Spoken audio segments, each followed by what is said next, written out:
Well, that isn't how we wanted to start it out. Drop the mic there for a second. Alright, so here we go. A new episode of Bust a Movie. How's everybody doing today? Okay, so what I wanted to talk about was a movie I saw that I was supposed to see a while back. And that was, where should I start from the beginning or continue? Let's start from the beginning. I can't think of where I was. Don't want to start somewhere too difficult anyway. So that said, I was supposed to see this movie No Good Deed a while back, but at the last minute Sony canceled the screening because there's evidently a plot twist in the movie that they didn't want spoiled.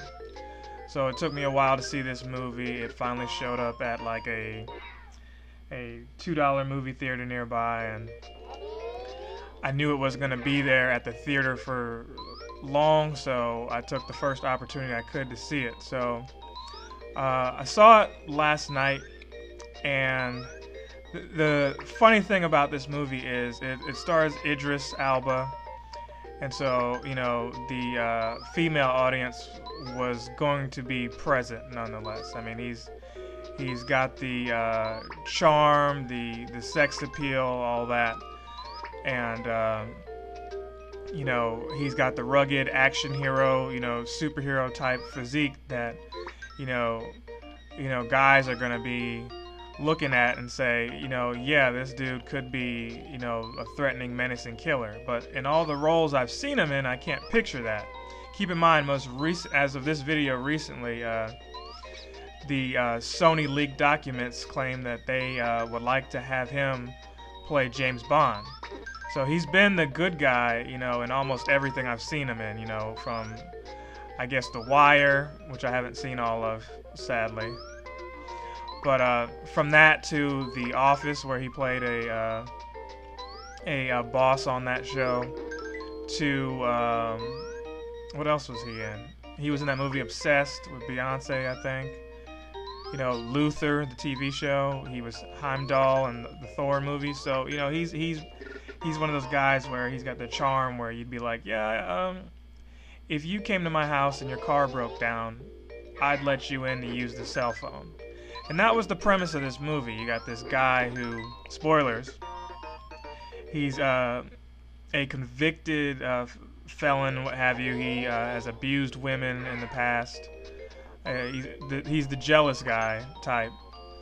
And he finds out his wife or fiance or whatever she was stepping out on him while he was in prison. And he confronts her and sees through her lies and all that, and pretty much ends her life. And he meets this one lady who the plot twist tells you is the husband, or he meets this one lady who's the wife, of the guy who his fiance was cheating on him with. Now they show some other guy at the beginning of the movie to throw you off, you know, like a red herring, thinking that that was just not gonna come up, but it does. And what killed me about this movie, you know, it started off really interesting. It started off with, you know, the husband kind of taking his wife for granted, and they're kind of busy, and they're going through the ruts of a marriage where you know, one guy's earning the money while the wife is the stay-at-home mom, and they try to balance that. So the movie plays into that. The main character, she has a friend who is she's very, I don't want to say promiscuous, but she's very tenacious and wanting to get with men, and she for whatever reason is, you know, really trying to get in the pants of the villain of the movie, you know, and it's Idris, so you're gonna be like, yeah, I could see all that happening.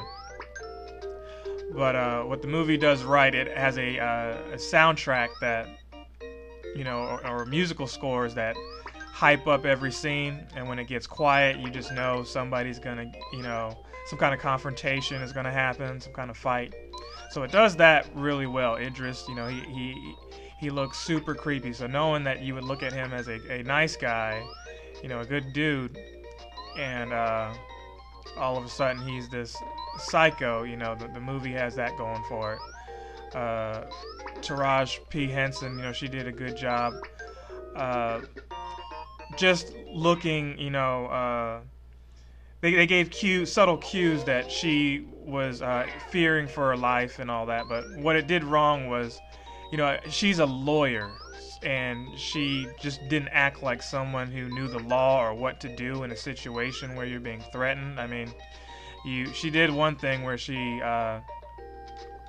had the main character, I think his name is Colin.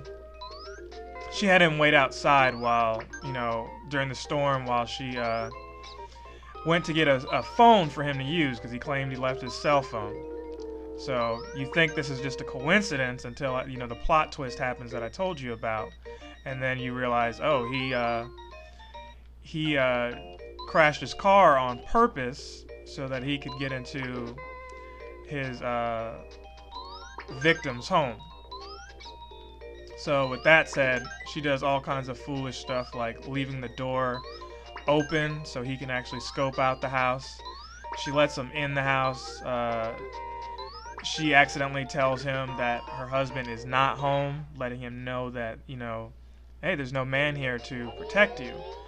And that's probably who he was looking for anyway, knowing the plot twist that he was looking for the husband to maybe confront him and kill him. So, I liked the movie overall. I didn't like how it ended, but we'll get there. But what I will say is, among the stupid things that she did, the movie could have been ended a lot sooner had they stayed in the house, but he has this sick little game he wants to play where he shows her exactly why he's trying to kill her instead of just telling her, hey, your husband caused me to, he has this thing where he hulks out, he goes in Incredible Hulk anger, and that's when all the violence comes to fruition. It's like, all he was missing was, Eminem on the soundtrack, and we could have had, a real interesting thing there, but Eminem chose to do the Equalizer soundtrack. So anyway, like I said, the movie could have ended a lot sooner had she done one simple thing. And I don't know why women do this in movies, but grab the gun, grab the guy's gun. Why are you hitting him over the head with shovels? I mean, she got furniture and all kinds of, stuff that would knock somebody out. And instead of, running, she waits a second to see if the guy's dead and all this, real dumb stuff. And it's like, just grab the guy's gun and shoot him. He's got the safety of your kids on the line, and here you are doing all kinds of foolish stuff. She's wrestling with the dude in one scene, and it's just ridiculous. Like, you mean to tell me this guy who looks like a chocolate Adonis, that you're going to be able to stand toe-to-toe with him? I don't think so. I mean, it just wasn't plausible by any degree. He would have strangled her, the first instant, and it would have been over. There's a weird scene where he has her in the shower, and she thinks, he's gonna rape her, and he's just like, oh, don't flatter yourself. That was somewhat of a unexpected event.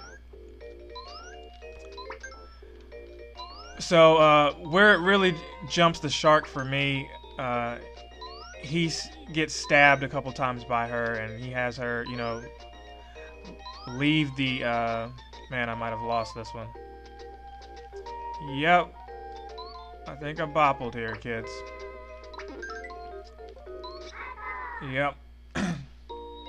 Anywho, he has the kids and everybody, he has the kids and, the main character leave the house so he could take them to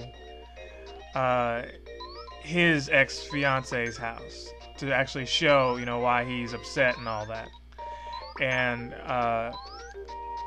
there's a scene where a police car is present, and he's like, don't do anything stupid or I'll kill you, I'll kill you, I'll kill you. That's what he's threatening her with the entire time. And, occasionally he'll grab one of the kids and, use them as, an incentive for her not to do anything foolish.